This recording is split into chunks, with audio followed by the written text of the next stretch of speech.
మన దేశంలో పూర్వకాలం నుంచి అనేక దేవాలయాలు ఉన్నాయి. వాటిలో కొన్ని శివాలయాలు ఎన్నో రహస్యాలను కలిగి ఉన్నాయి. ఇప్పటికీ అక్కడ జరిగే కొన్ని విషయాలను శాస్త్రవేత్తలు, నిపుణులు అర్థం చేసుకోలేకపోతున్నారు. మహాశివరాత్రి సమీపిస్తున్న ఈ సమయంలో తెలుగు రాష్ట్రాల్లోని కొన్ని మిస్టరీలతో కూడిన శివాలయాల గురించి తెలుసుకుందాం. మహాశివరాత్రి పండుగ వేళ కోటప్పకొండ భక్తులతో కలకలలాడుతోంది. ఇక్కడ శివుడు దక్షిణమూర్తి రూపంలో కొలువయ్యున్నాడు.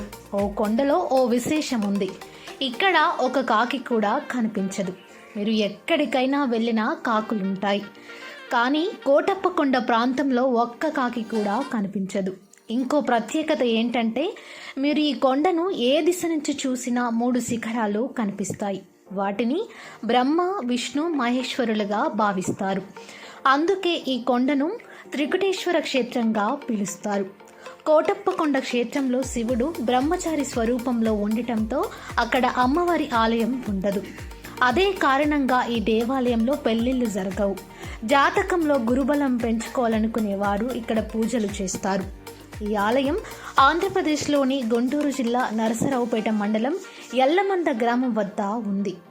యాగంటి ఉమామహేశ్వర ఆలయం గురించి తెలుగువారు వినే ఉంటారు. ఈ ఆలయం పరిసరాల్లో కూడా కాకులు కనిపించవు. పురాణ కథ ప్రకారం అగస్త్య మహర్షి ఇక్కడ తపస్సు చేస్తున్న సమయంలో కాకులు కలత కలిగించాయి. అందుకే ఆయన శాపం వల్ల అక్కడ కాకులు సంచరించలేవు. యాగంటి ఆలయంలో ఉండే నంది విగ్రహం ప్రతి ఏటా స్వల్పంగా పెరుగుతూ ఉంటుంది.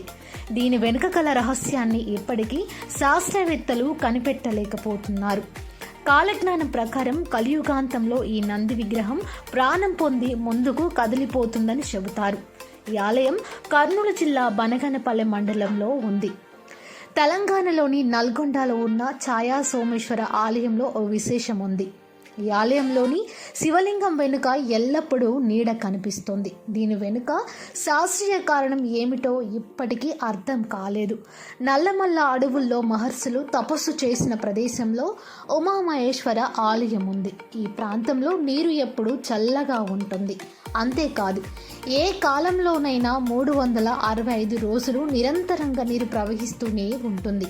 ఈ ఆలయం నాగర్ కర్నూలు జిల్లాలోని మన్ననూరు గ్రామంలో ఉంది.